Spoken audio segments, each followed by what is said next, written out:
Seu PC tá uma carroça, principalmente depois de alguma atualização maravilhosa que a Microsoft socou ainda mais IA no seu PC, chegou a ficar tão cagado que você teve que formatar o seu computador? Seja muito bem-vindo à era do Windows 11 e o esquema de pirâmide das IAs. O sistema que você pagou, teoricamente, para vir com Candy Crush, Skype, LinkedIn pré-instalados e ainda te obriga a criar uma conta Microsoft só para você terminar de instalar o sistema que, teoricamente, você já pagou. Think about what defines.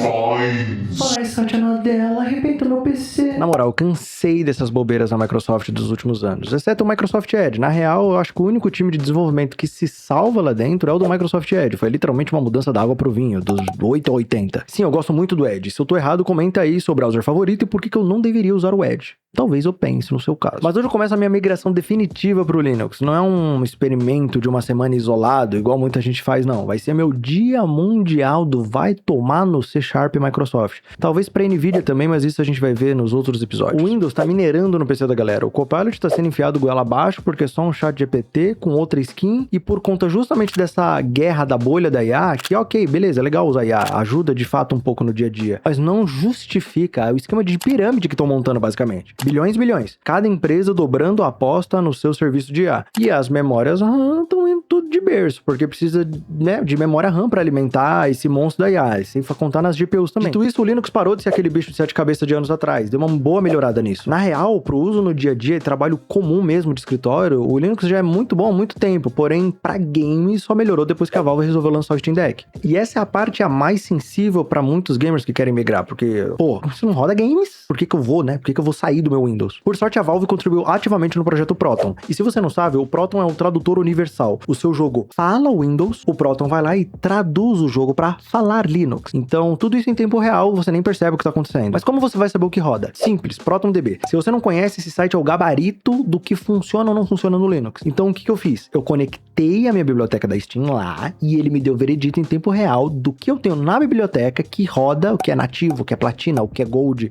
Ele tem esse sistema de tier. E o mais importante, o que tá quebrado. Então essa é a única parte ruim, porque o que tá quebrado não tem nem milagre pra fazer. Você não tem gambiarra que faça funcionar. É literalmente quebrado. Pra melhorar a pesquisa, eu fiz um filtro pra ver os jogos que eu mais joguei da minha Steam. E o meu top 3 de horas mais jogadas da Steam são ouro ou nativo. No caso é DayZ, Arma 3, que são ouro, e o CS2, que é nativo. Então desses três, inclusive o que eu mais joguei recentemente foi o CS2. Então isso é muito bom. E no caso, o CS2 justamente tá classificado como nativo. O que isso significa? Significa que nem do Proton ele precisa. Ele roda lisinho, sem config, sem nada extra. Tipo assim, só dá play e já era. Não dá, tipo, nenhum tipo de problema mesmo. É nativo mesmo. Então pra você que só joga CS2 e quer mandar a Microsoft a merda, bom, faça. Você não tem mais motivos pra não fazer isso. Outros jogos que eu preciso que rodem no Linux são o Arma Reforger, o Predecessor, o Battlefield 6, que a gente já sabe que não roda, o Enshrouded, o Dispatch e puta que pariu, tem que rodar um Nine Kings. E de fato, todos eles, tirando o BF6, são pelo menos Gold. Ou seja, roda. Talvez faça algum ajuste ou outro, mas roda. Isso que importa. E pra quem tá se perguntando sobre a famosa Steam Verde, bem, digamos que o Pinguim é um pouquinho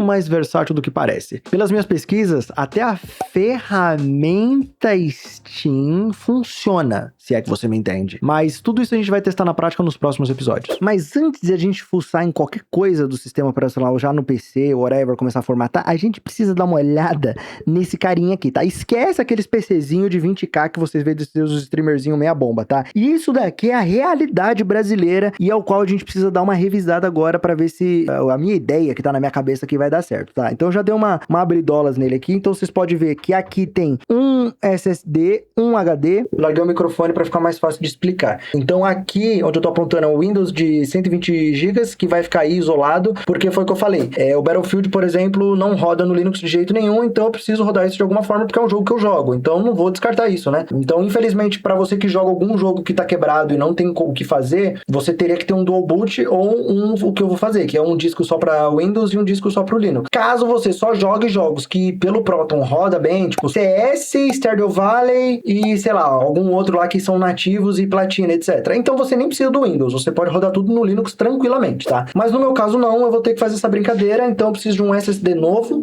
um cabo SATA, porque eu acho que eu não tenho um cabo SATA para conectar ali, ó, tá faltando. E curiosidade, caso vocês queiram saber, aqui é uma Asus TUF A1520M Plus com Ryzen 5 3600 de cria, 16 16 GB de memória RAM, que esse daqui eu já vou falar, porque ela tem uma peculiaridade. E uma sacanagem de uma GTX 1060 de 6 GB. De cria. O que você tá fazendo barulho aí? Olha quem tá aqui, ó, visitando aqui, ó. Então, essa placa de vídeo tancou 7 aninhos aí. Talvez eu vá trocar ela em algum momento aí dessa próxima série aí. Mais uma fontezinha de 500 watts que eu também vou ter que trocar aqui da Cooler Master, ela é bronze. Mas então o overall do PC é esse. Inclusive as memórias, até esqueci de falar. São 4 pentes de 4 GB, dando 16 GB de RAM. Só que 2 desses pentes aqui, ó, 2 são de 2133 MHz. E os outros 2 são de 2400 MHz. Ou seja, tá tudo nivelando para baixo, tá? Essa foi a engenhoca que eu fiz e que ficou porque eu não tive tempo de atualizar, ou não quis, ou esqueci, sei lá que porra que aconteceu, que eu não atualizei essas memórias RAM. Mas em algum momento talvez a gente atualize também. Mas o overall do PC é esse. Vamos pesquisar agora na internet para ver se a gente acha um SSD barato. Eu quero pelo menos de 256, porque armazenamento nunca é demais, tá ligado? Então no futuro, se eu pegar um SSD melhor, isso pode servir para outra coisa no futuro. Eu dei uma garimpada no Facebook, mas na verdade tá muito ruim. Só tinha SSD chinês que qualidade duvidosa.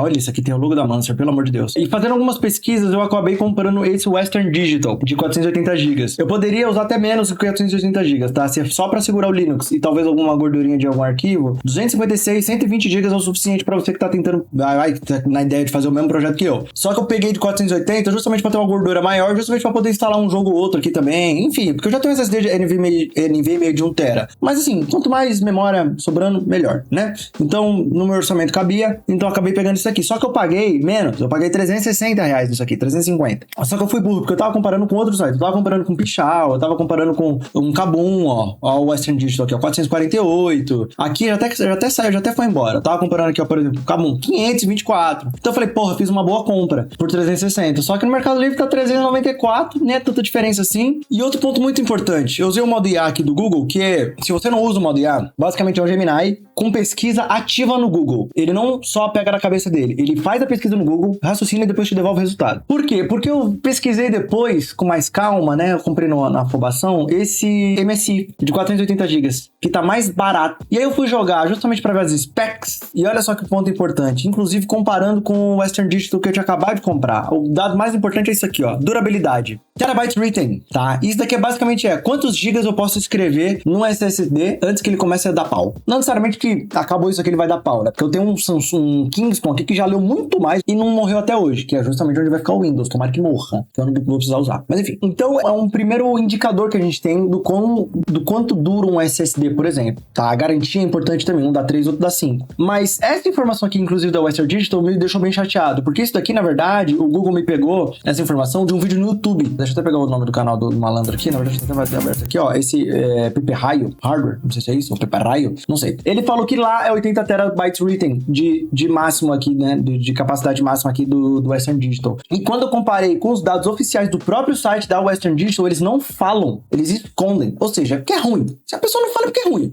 tá? Então, o único dado que a gente teve pra comparar, tirando esse daqui, porque esse daqui, na verdade, é uma suposição que o canal do YouTube teve também, né? Pode ser que ele tenha alguma outra fonte que ele pegou esse dado? Pode. Mas, como eu não achei dados oficiais, pra mim ainda é uma suposição, beleza, a gente pode usar como referência. Só que a gente tem um outro dado muito importante que a gente justamente viu aqui, ó, que é o MTTF, tá? Que significa Mean Time to Failure, ou seja, média de tempo, talvez, o tempo de uso até que comece a falhar, tá? Mas a Western Digital fala que ele vai até 1 milhão de horas. Quando a gente vai no MSI, a gente já tem até aqui, eu vou até dar um zoom aqui, olha aqui, ó, do MSI, até 2 milhões de horas. Então vocês vão vendo aqui que é o dobro de tempo. E outra coisa, as tecnologias que estão embarcadas nesses chips de memória aqui. Tem ECC, tipo assim, não é crucial pra mim, mas é importante que tenha, já que eu tô comparando com 2 de 480 GB e os dois estão mais meio que na mesma faixa de preço, então a escolha do MSI S270 é muito mais inteligente do que o Western Digital. Só que eu não vou devolver. Foda-se, já estamos aqui. Inclusive, um dos dados que me pegou, que eu não consegui achar, na verdade, foi justamente benchmark decente de SSD. Ninguém faz benchmark decente no YouTube. Poucas pessoas fazem. Mas enfim, comprado vai chegar rapidinho, a gente vai, já instala o Linux e aí quando chegar o Western Digital a gente também começa a fazer os comparativos dos dois. Beleza? É isso.